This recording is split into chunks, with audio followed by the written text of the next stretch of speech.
Saludos familia, qué bueno que están con nosotros y qué bueno que nosotros podamos estar con ustedes. Todos los días cuando nos despertamos pensamos en cómo traer noticias, informaciones, razonamientos con los que ustedes puedan pensar mejor.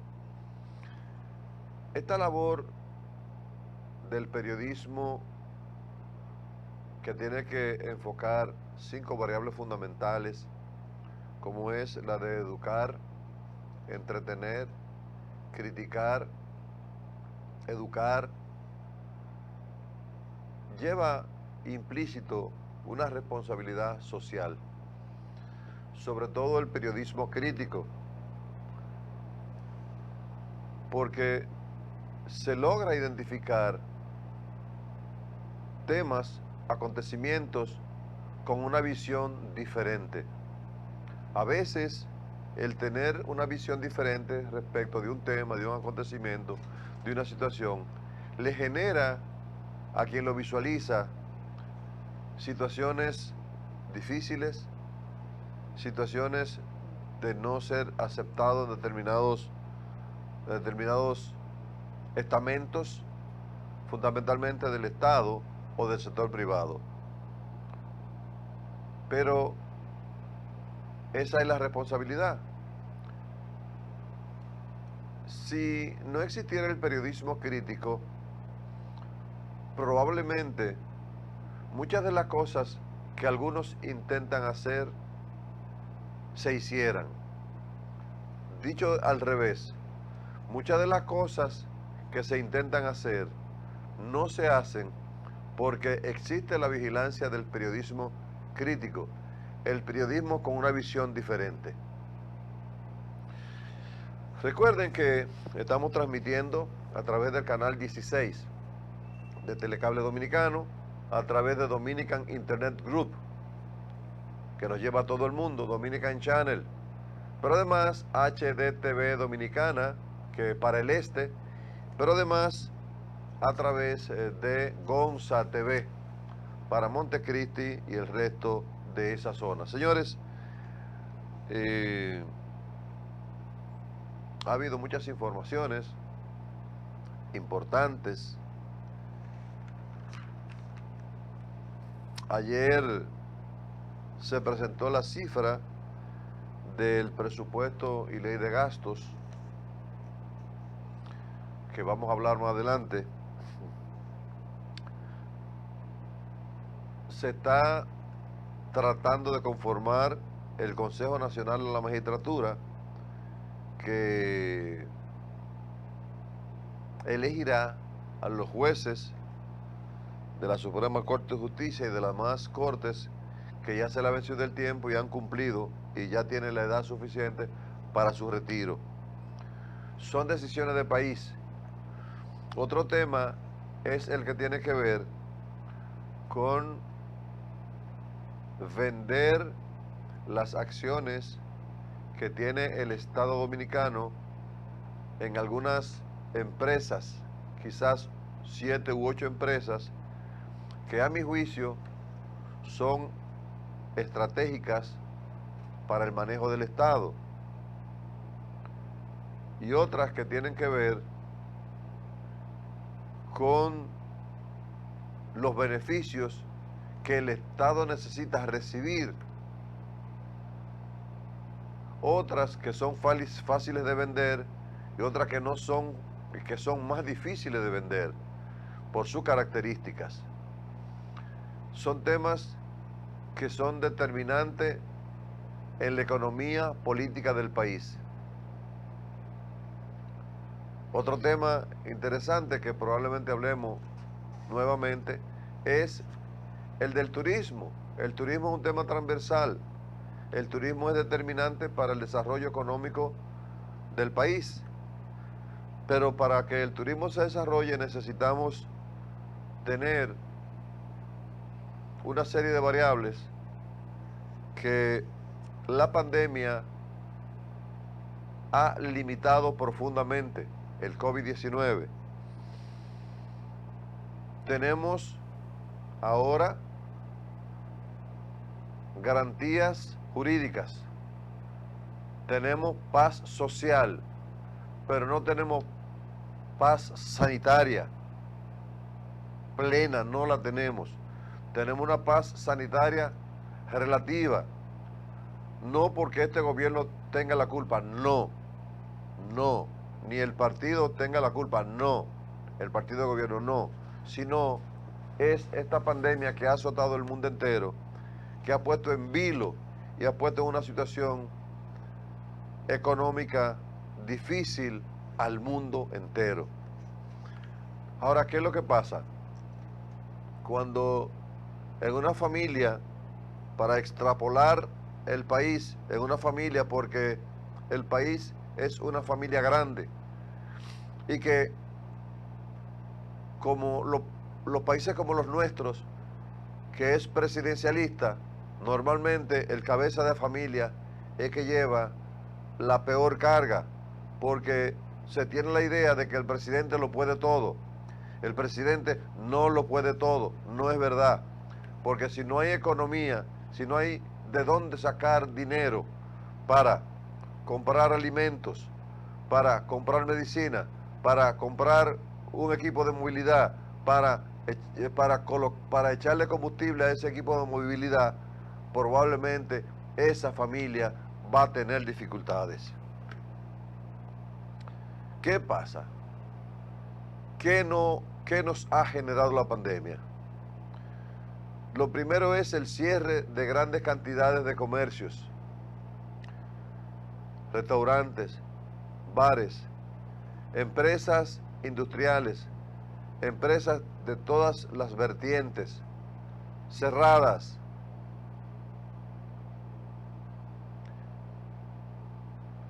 Y donde hay poca producción, donde hay poca generación de empleo, pues necesariamente la economía se cae. Nosotros no somos un país desarrollado, estamos en vía de desarrollo. Pero si el Estado no tiene suficientes recaudaciones, es muy poco probable que el Estado como tal pueda reinvertir lo que recibe. Un Estado no se desarrolla tomando préstamos. Pero en este caso, en República Dominicana, hay que tomar préstamos, hay que buscar dinero para poder sustentar la economía hasta que se reabra el país. Eso es una condición sine qua non. El presupuesto y ley de gastos públicos se ha estimado muy similar al del año anterior, que no había pandemia y que no había crisis, lo que trae como consecuencia, y ya lo hemos explicado en otras oportunidades, que si la estimación y las recaudaciones no son suficientes, habrá que buscar prestado para compensar la falta de recursos y cubrir los gastos del Estado, porque el Estado tiene que mantener un esquema de producción para que cuando la pandemia esté controlada y se abra el país, que comience el turismo a venir, la agricultura tiene que estar lista, ya las habitaciones están listas, pero el pueblo dominicano como tal tiene que estar listo en términos generales para poder empujar hacia el éxito, hacia el progreso, el país. Pero el Estado tiene que tener la obligación de mantener bajo control todo. Porque si hay producción, una sobreproducción y no tenemos a quién vendérsela, pues los agricultores van a perder dinero. ¿Y quién va a tener que cargar con esa pérdida de dinero? El Estado. Pero si el Estado no tiene cómo compensarlo para continuar el año siguiente, porque los productos comestibles, una buena parte de ellos, si no tiene una cadena climática, por ejemplo, la carne de pollo, ¿verdad? La carne de res, la carne de cerdo, la leche, son productos perecederos que hay que mantenerlo en una cadena de frío. ¿Por cuánto tiempo? Yo no sé, depende, pero hay que mantener la cadena de frío, necesariamente, porque así se dañan, hay que desecharlo y hay que volver a producirlo. Entonces, hay empresas, por ejemplo, que sus socios, sus propietarios, están perdiendo dinero, pero tienen que mantenerla. Por ejemplo, las empresas de televisión, las empresas de la radio, hay que mantenerlas al aire para que la gente sepa que esas empresas están ahí, porque en el momento que se abra la economía, esas empresas volverán a recibir recursos para expandir su calidad, no la calidad de transmisión, sino para expandir la capacidad de tener equipos más modernos, de tener mayor cantidad de empleos disponibles, porque una empresa pequeña no puede sustentar la cantidad de empleo que necesita para su desarrollo y su desenvolvimiento si no recibe recursos. Entonces eso pasa con el país, eso pasa con la familia. Pero como tenemos la infraestructura de desarrollo intacta, por eso es que tenemos la posibilidad de buscar préstamos, porque cuando usted envía un proyecto, cuando envía bonos, ¿qué es lo que se verifica? El riesgo país. Si es un país que no tiene riesgo, si es un país que tiene una infraestructura intacta, pues no hay ninguna dificultad. Se reciben los préstamos y se impulsa el desarrollo del país hasta que se abra la economía. Lo propio pasa con las empresas pequeñas. Si usted va al banco y usted no demuestra que usted tiene la posibilidad de pagar, a usted no le van a prestar, por bonito que sea el plan. Usted tiene que demostrar que usted tiene capacidad de riesgo, que su riesgo es muy poco y que tiene la capacidad de recuperación en corto tiempo. Ahora, ¿qué pasa? ¿Cuál es la llave que abre o cierra? La llave que abre o cierra todo esto para que las economías de Europa, de América, de Norteamérica más bien quiero decir, y de América Latina y del Caribe puedan recuperarse a la mayor brevedad. La llave que abre eso o lo cierra se llama vacuna. Ayer me enviaron un video corto que tiene que ver con la vacuna. Yo creo que Adeline se lo envía ayer, por favor. La señora, la joven que habla de la vacuna creada en Cuba, que tengo entendido que es la 30ª, una señora que está sentada en un mueble, muy bonita, señora muy bonita que está sentada en un mueble. ¿Yo te la envié? ¿Eh? No, la que toca piano no. Esa la vamos a poner ahorita en el pase.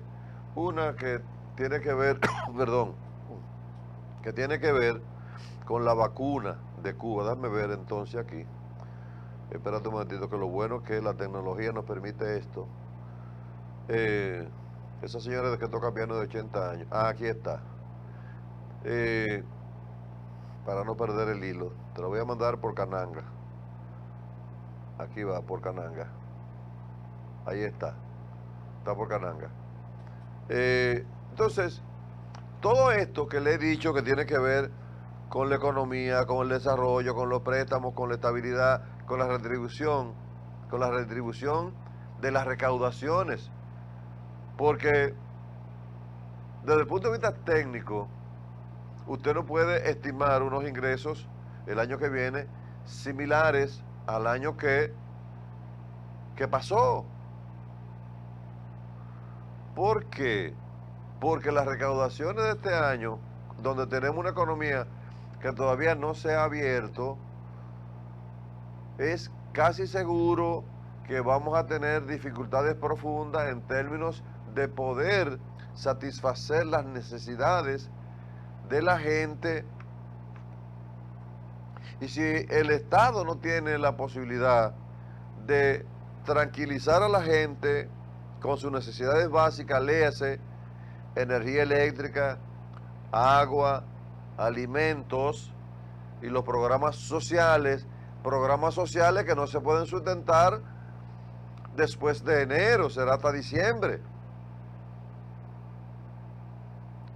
¿Cuál es entonces el riesgo que se toma el Estado? El riesgo que se toma el Estado no. ¿Qué es lo que eventualmente para lo que tendríamos que prepararnos? Tendríamos que prepararnos entonces para situaciones desagradables.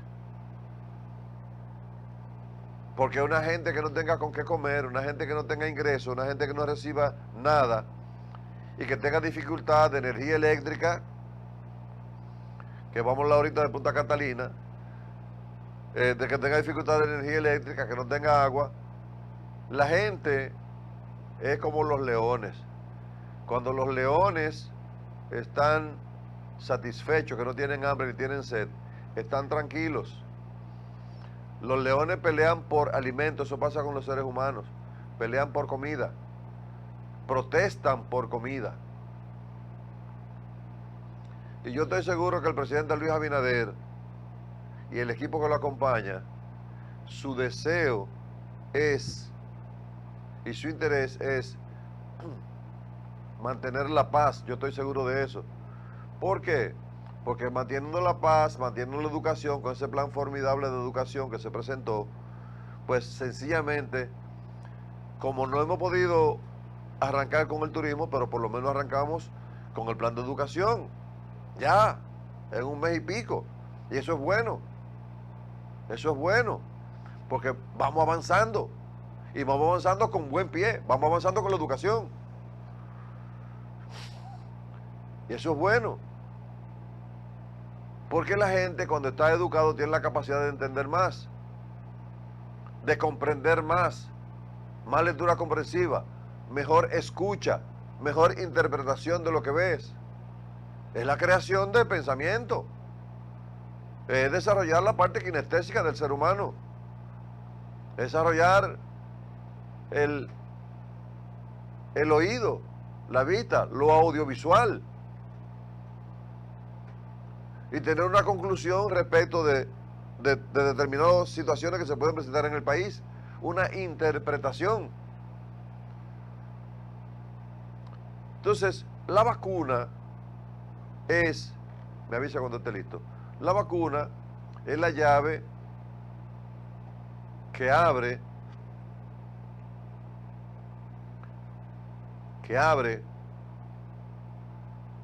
la economía, pero tenemos que estar vacunados. Si no hay vacuna, la economía permanecerá medianamente cerrada. Pero ¿qué ha pasado con nuestro país? Nuestro país, en muy poco tiempo, inició un vuelo muy alto. Y hubo una franja de la población que pasó a tener una vida mucho más amplia, mucho más opulenta. Esa es la señora. Mucho más amplia, mucho más opulenta. Listo, mucho más opulenta. Si ustedes ven, señores, el parque vehicular de la clase media alta, usted se asombra. Aquí hay más Mercedes-Benz per cápita que en Alemania. Señores, les tengo un dato. Aquí en República Dominicana, oiga esto, es el tercer país de América en donde mayor cantidad de vehículos eléctricos se han vendido. Usted está escuchando eso, pero nosotros tenemos una situación muy interesante en República Dominicana.